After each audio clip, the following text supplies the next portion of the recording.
Hi everyone, today I'm going to be colouring in this little sweet corn. Looks really tasty. I love sweet corn like this on the cob. We tend to not eat it like this very often. Now I'm just picking a colour for the actual corn. Now there are some darker and some lighter yellows that I can see in the photos that I'm using to help me. But I'm going to grab these two. I'm using my Polychromos yellows. I'm going to use the Cadmium Yellow, which is a nice dark yellow, and a slightly lighter one. This is just the Light Cadmium Yellow. And what I'm going to do is I'm going to colour the corn all over. I'm not going to look at each individual kernel. I'm just going to go for the whole thing. And I'm going to do a little bit darker at the bottom. Now I'm lightening the amount of pressure, and I'm going to swap to the Light Cadmium Yellow to finish it off and do the top. It may not be that obvious that there is a difference, but just wanted to make it slightly darker nearer to the base. Now you could do each one with a little bit of shine on, and that's going to be quite tricky. I'm grabbing my darker Cadmium Yellow again and thinking, you know, what you could do is go darker here, a bit lighter towards the top of each one. Some photos there's a shine on the top of each kernel, other ones there isn't, they're not so shiny. So I'm just going to put a little bit of darker colour at the base of each kernel and hope that that is enough to just make them look a little, to stand out a bit. Now in between each one is a bit darker in most pictures. I'm actually going to not add any more dark. I think Johanna's lines are dark enough for us, so I'm just going to leave that there.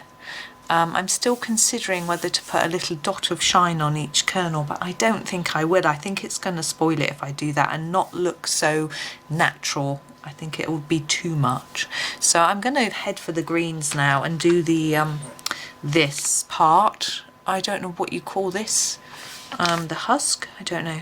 So I'm going to use a grass green. Hang on, sorry, let me try and tip it so you can see it. There we go, grass green to start with. Now I'm having a look at the photos I've got. And really it's the same green all over the whole bit. So I'm going to start with a light layer of green. Now on this one I'm noticing that this bit's going to be lighter because it's tipped up. Let's say the light's coming from above, from here, sorry, this direction. This bit's going to be lighter, it's going to be catching the light, and that's how we've done it for this. We've done it darker down here even though you can't really see. So I'm thinking this bit down here is going to want a few more layers of green, fading up to the top there, do you see? And we'll do the same on the other one.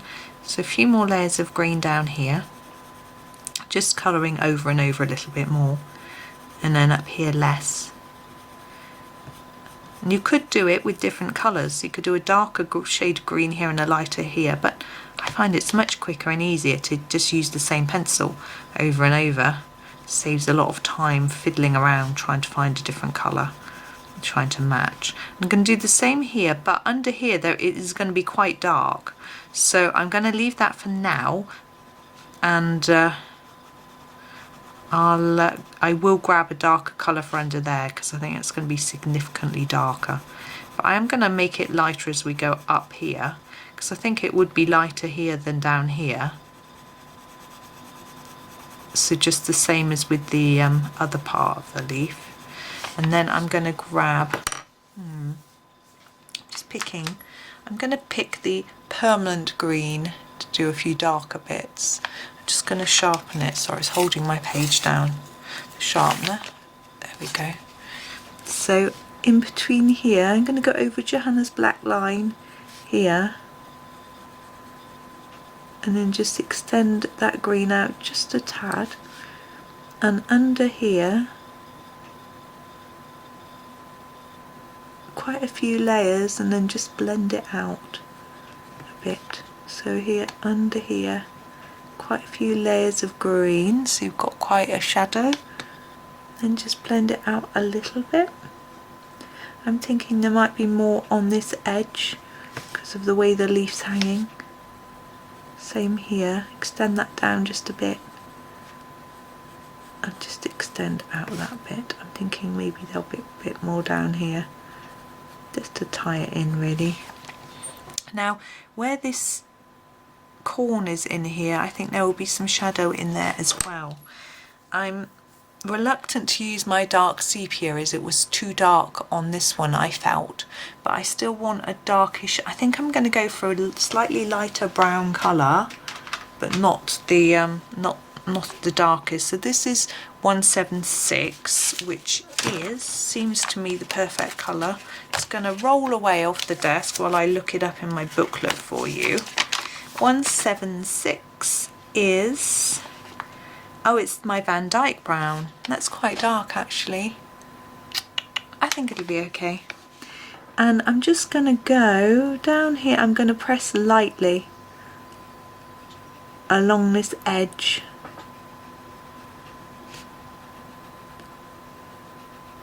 Just to get a little shadow in there. That's it. I'm not going to go any more. I think any more is going to just spoil it. So I think we're done with our sweet corn. He was quite quick, wasn't he? But all of these little veggie pictures have been quite quick and lots of fun. But I hope you have been colouring along, or you've been getting ideas. And I hope you've been enjoying it. So thank you very much for watching, and happy colouring.